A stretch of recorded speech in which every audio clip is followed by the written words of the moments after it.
El rico tapiz de Potosí se extendía ante mí, una ciudad descansando a los pies del cerro. Rico su silueta dominando el horizonte. Penas de plata corrían en su interior y cuentos de fortuna habían atraído a muchos como yo. La promesa de riqueza de un futuro mejor y los misterios de lo profundo me esperaban.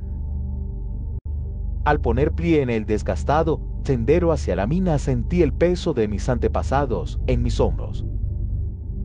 Las historias del abuelo sobre valentía sobre hombres enfrentándose al vientre de la tierra resonaban en mis oídos. La entrada de la mina, cubierta por un velo de neblina, me llamaba como si tuviera secretos que susurraba con cada ráfaga de viento. Entre el laberinto de túneles y pasadizos, me habían dicho, estaba el guardián del tío. Ningún minero se atrevería a descender sin rendir homenaje a la oscura y amenazante estatua que representaba al señor del inframundo. En mi mano sujetaba un puñado de hojas de coca, mi ofrenda y mi esperanza de protección. No estaba solo. Don Mateo, un minero de edad, con arrugas talladas en su rostro por el tiempo y el esfuerzo, me llamó la atención. Me señaló una vieja mesa de madera.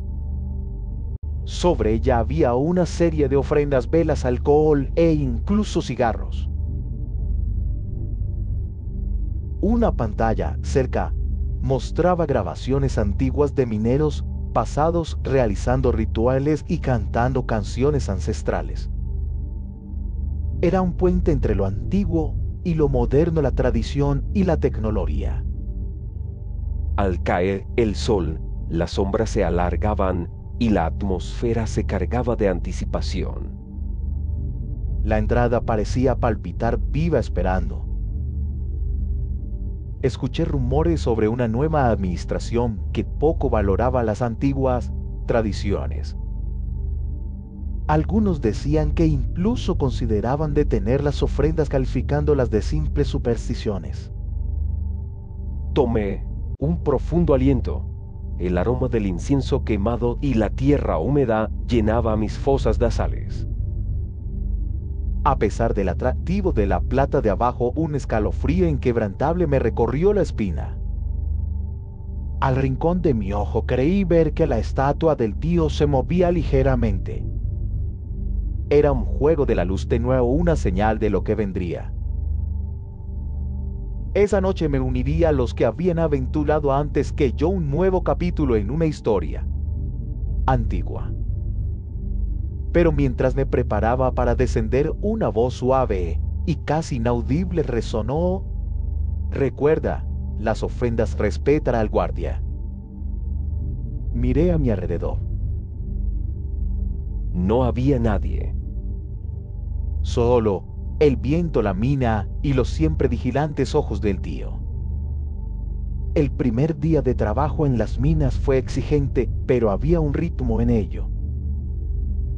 La sinfonía de picos golpeando rocas y hombres murmurando pequeñas oraciones por seguridad. Después de lo que pareció una eternidad en el vientre de la tierra, emergí al mundo superior, encontrando a don Mateo esperando junto a la entrada.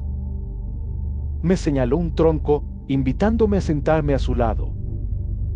El sol de la tarde proyectaba largas sombras, mientras el viejo minero se preparaba para compartir cuentos de antaño. Carlos, comenzó don Mateo, encendiendo un cigarrillo y dejando que el humo flotara a su alrededor. ¿Sabes por qué ofrecemos al tío? ¿Por qué creemos tan profundamente en los rituales? Su cara era un mapa de arrugas, cada una seguramente una historia en sí misma, pero sus ojos brillaban con un quispeo juvenil al hablar de las leyendas. Negué con la cabeza, admitiendo que mi conocimiento se limitaba a simples rumores y susurros. Don Mateo se inclinó hacia mí, asegurándose de que nadie más pudiera oír. Hace mucho tiempo, comenzó había una mina cercana más rica que cualquier otra, pero sus líderes se volvieron arrogantes descartando nuestras costumbres como simples cuentos para niños. Dejaron de dar ofrendas creyendo que la maquinaria y la modernidad estaban por encima de las viejas tradiciones. Al principio, la mina prosperó, sus rendimientos superaron todas las expectativas. Pero luego comenzaron los accidentes. Los cables se rompían atrapando a los mineros abajo. Las luces parpadeaban llevando a los hombres a perderse en partes más profundas y desconocidas de los túneles. Y lo peor de todo, algunos mineros descendieron y simplemente desaparecieron. Se enviaron grupos de búsqueda, pero regresaron con las manos vacías, sus rostros pálidos y sus espíritus quebrados. La gente murmuraba que era la ira del tío, castigando a aquellos que lo habían olvidado, continuó don Mateo. Pronto, esa mina fue abandonada, su entrada sellada, y se convirtió en un recordatorio fantasmal del precio del orgullo. Dio una larga calada a su cigarrillo, la brasa brillando intensamente en la oscuridad que avanzaba. Escuché cautivado por el relato escalofriante.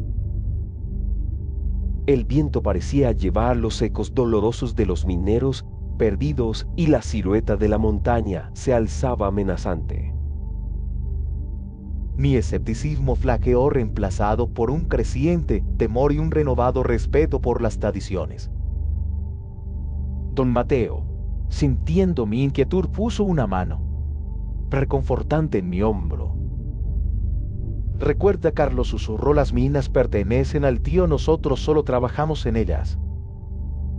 Miró la entrada sellada de la mina maldita, sus ojos distantes y llenos de recuerdos de amigos que ya no estaban. Mientras las semanas se convertían en meses, el ritmo de la mina se volvía el mío. Pero los vientos del cambio, llevando susurros de influencia corporativa, comenzaron a barrer nuestra montaña. La inminente adquisición por parte de una corporación multinacional era el tema de conversación, una empresa más devota de sus balances que del pulso de las tradiciones de Potosí. Era el nuevo gerente del sitio, encarnaba este cambio. Alto y angular, vestía un traje impecable que parecía fuera de lugar contra el telón de fondo polvoriento de nuestro pueblo. Desde el principio quedó claro que veía a Potosí como un proyecto, una reliquia para ser actualizada. En su primera reunión comunitaria, en lugar de intentar entender nuestras costumbres, anunció su visión.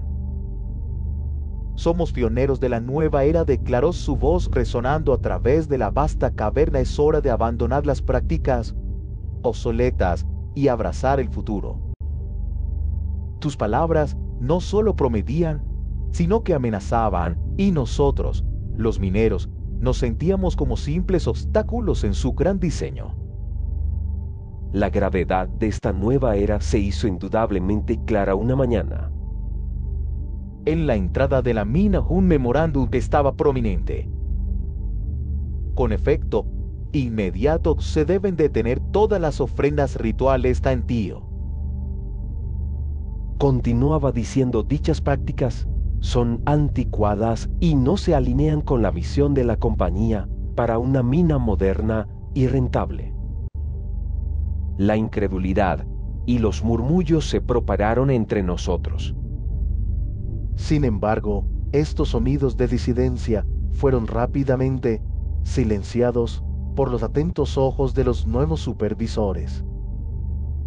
Sin las ofrendas tradicionales, el santuario del tío, una vez lleno de velas y hojas de coca, se sintió desolado. El silencio era pesado, lleno del peso de las oraciones ausentes. Ellos no entienden, dijo un minero tratando de ofrecer consuelo. Seguramente verán las repercusiones. Pero a medida que pasaban los días crecía una ansiedad. Colette iba arraigada en el temor de que habíamos sido abandonados por la única entidad que creíamos que siempre nos protegería. Después de un turno agotador, encontré consuelo en la silenciosa compañía de la estatua del tío. La débil luz de mi lámpara apenas tocaba su superficie, pero algo parecía extraño. Esos ojos de piedra usualmente inertes, ahora parecían tener una profundidad, una oscuridad. ¿Era mi cansancio jugando trucos o nuestras acciones realmente habían despertado algo antiguo? Las advertencias de don Mateo resonaban en mi mente y una escalofriante realización se asentó. Habíamos despertado una fuerza con la que no estábamos preparados para lidiar. Conforme las semanas se convirtieron en meses, el ritmo de la mina se convirtió en el mío.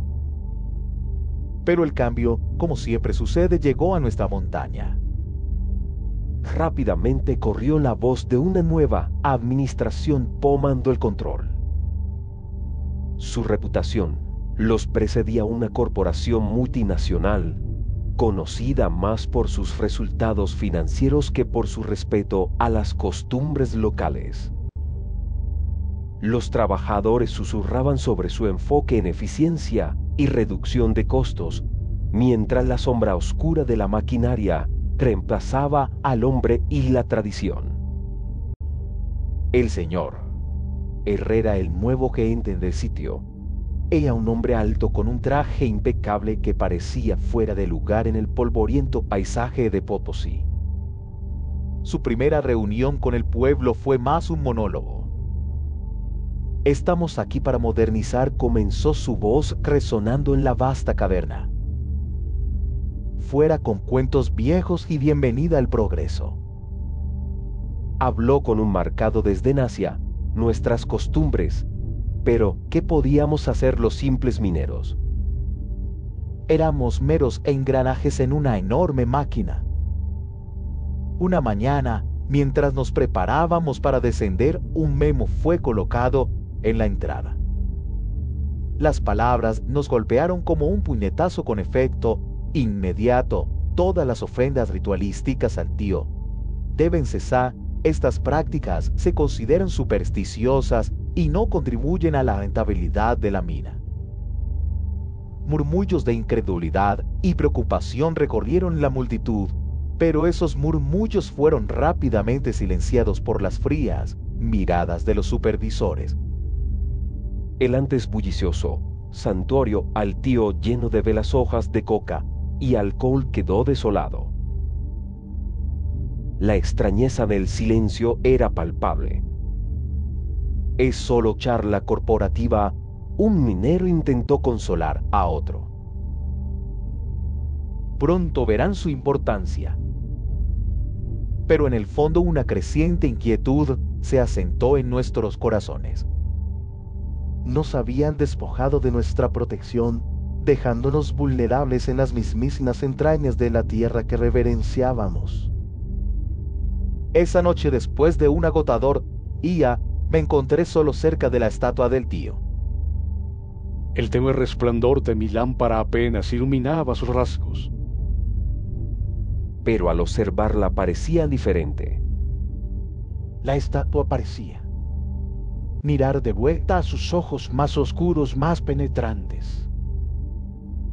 ¿O era solo mi imaginación? El peso de las palabras de don Mateo recaía sobre mí y no pude evitar preguntarme si estábamos al borde de invocar una ira para la cual no estábamos preparados. Los días que siguieron estuvieron marcados por una inquietud que se adhería al aire como el polvo de las profundidades de la mina. Comenzó de manera sutil los robustos taladros. Comenzarían a toser y morir sin razón, y las luces de arriba parpadeaban proyectando sombras impredecibles en las paredes del túnel. Incluso los más ancianos entre nosotros Acostumbrados a las peculiaridades de la mina, se detenían sus rostros, reflejando una mezcla de confusión y temor. Comenzamos a compartir relatos susurrados en el comedor. Historias de sombras en la periferia que se movían con intención de puntos fríos en los túneles donde debería haber calor. No pasó mucho tiempo antes de que surgieran las primeras historias de figuras. Formas borrosas que desaparecerían al ser observadas directamente, como si se burlaran de nuestra cordura. Mi amigo Luis afirmó haber visto una silueta que se asemejaba a un minero, pero con ojos que brillaban con un feroz rojo. Él no era propenso a fantasías, así que su relato tenía peso entre nosotros. Más de una vez, trabajando en las vetas profundas, sentía una mirada picando en la nuca. Al girarme, no revelaba nada más que oscuridad y el zumbido lejano de la maquinaria. Pero en la sensación persistía una presencia vigilante, acechando justo fuera de la vista. Mis colegas también lo sentían. Algunos comenzaron a usar amuletos y talismanes, mientras otros susurraban oraciones antes de descender al abismo. Dormir se convirtió en un lujo en esos días tensos. Acostado en mi cama, la quietud de la noche solo era interrumpida por el ocasional aullido del viento. Pero pronto otro sonido se unió al coro nocturno. Susurros, tenues como el susurro de las hojas, bailaban fuera de mi ventana. Esforzarían mis oídos tratando de descifrar las palabras, pero siempre permanecían tentadoramente fuera de alcance. Sin embargo, un mensaje estaba claro: estaban llamando. La desesperación roía nuestros límites, impulsándome a buscar entendimiento, algún tipo de solución.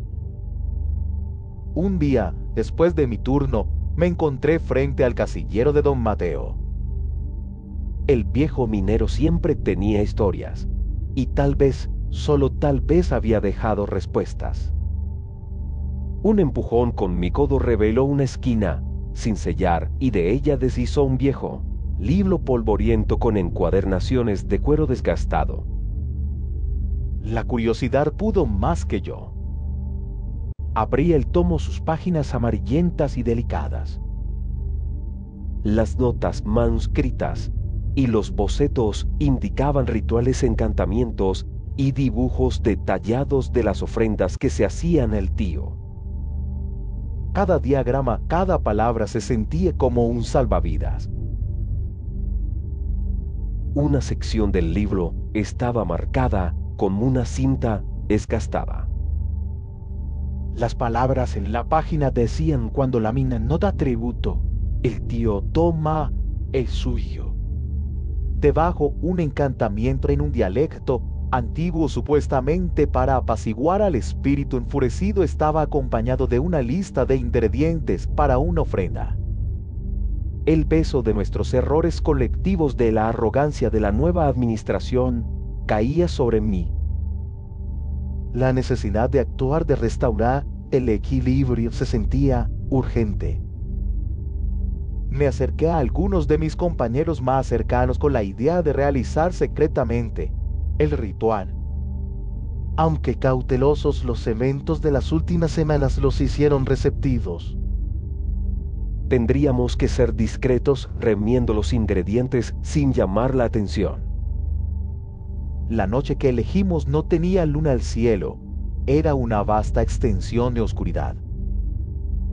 Al descender a las profundidades de la mina, cada sonido resonaba ominosamente. Llegamos al santuario abandonado y comenzamos a prepararnos. Los murmullos ambientales de la mina eran ensordecedores por sí mismos. Cada crujido, cada susurro parecía mezclarse con el frío vacío. Al comenzar a entonar el encantamiento, la pesadez se hizo palpable.